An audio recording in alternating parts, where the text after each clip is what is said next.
Andrew Gray, and I live in Campbell Park, District 4. In 1777, George Washington implemented a smallpox inoculation mandate for his soldiers.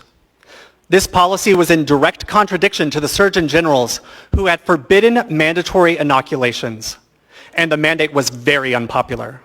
But Washington did it anyway, because he knew that saving the lives of his troops was more important than public opinion.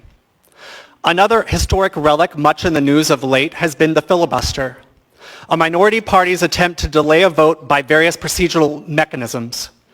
Through the willingness of numerous Save Anchorage folk to stand in line for hours, through an assembly member's tenacious asking of multiple questions of almost every testifier, through the mayor vetoing failed assembly votes and asking for extensive legal consultation, the minority party in Anchorage has engaged in an effective filibuster. It is an extraordinarily brilliant maneuver. Some opposers of the mask mandate have said that they felt disrespected and made to feel less than by those on the other side. I do not think those who oppose the mandate are unintelligent, and no one could ever doubt the fierce dedication to all of those in this room opposing this issue. But I do believe in my heart of hearts that the information that many have been receiving through social media was designed to create conflict, not to inform.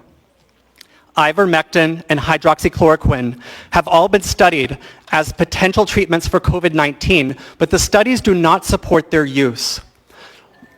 Rather than accept this fact, some have promoted a narrative that doctors are conspiring to do harm by not offering these discredited treatments. This is not true. The hostility leveled against our healthcare professionals has been terrifying.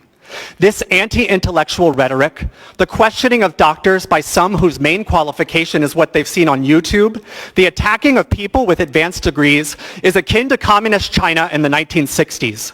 On night one of this assembly meeting, a doctor testified that she does what's best for her patients, and someone called her a murderer. Others called her a liar. At the listening session held in these chambers on September 18th, a woman said that she would die before accepting the vaccine, that she would hold a shootout on her lawn. No one will ever go door to door forcing people to have a vaccine, but people are bringing firearms into this room. The goal is to intimidate this assembly, to force you to vote against what's best for this city. Do not be intimidated. George Washington was not intimidated. We, your constituents, are not intimidated. We stand with you against the anti-democratic, tyrannical forces on display in this hall.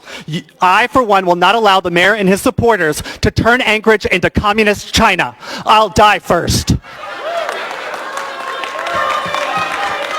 Thank you for your testimony, sir.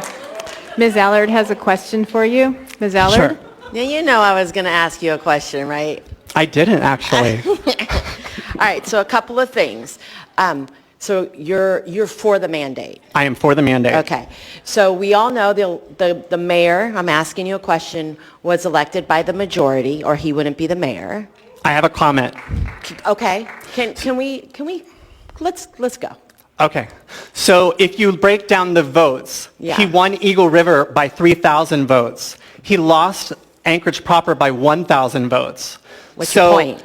So the point is that Eagle for River those has. of us who are in Anchorage, who live in District 4, for example, for example, there's 9 assembly members who are not the Eagle River assembly You're right. members.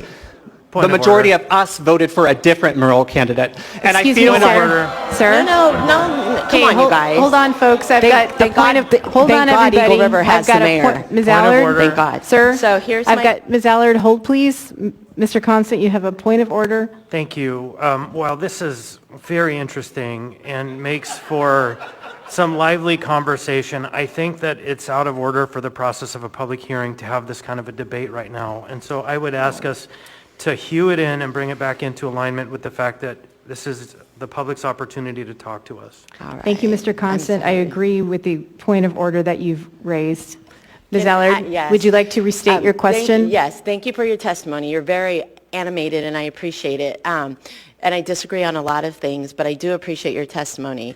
So did you not approve of people being able to bring firearms into the facility? Because I bring mine. Ms. Allard, how is this relevant to the ordinance? He brought it up. And I'm asking him, if it's not relevant to the ordinance, why would you let him continue to testify on it without calling a point of order? It's only when it Because benefits that's you. been, What was your name again? Because I hold would on, love to have Ms. a Allard. conversation with you. Ms. Allard, hold on, please. I will speak to that.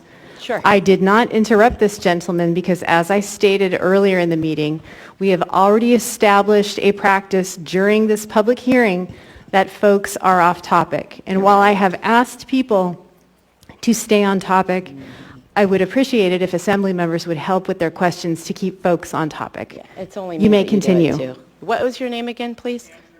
Andrew, I will respond. Let's grab lunch. Thank you, Andrew. Thank you. Ms. Zaletel, you're in the queue.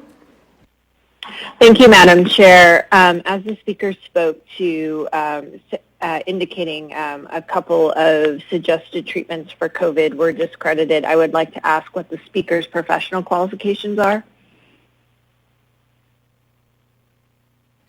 Sir, you need to turn your Can microphone you on. turn that on, please?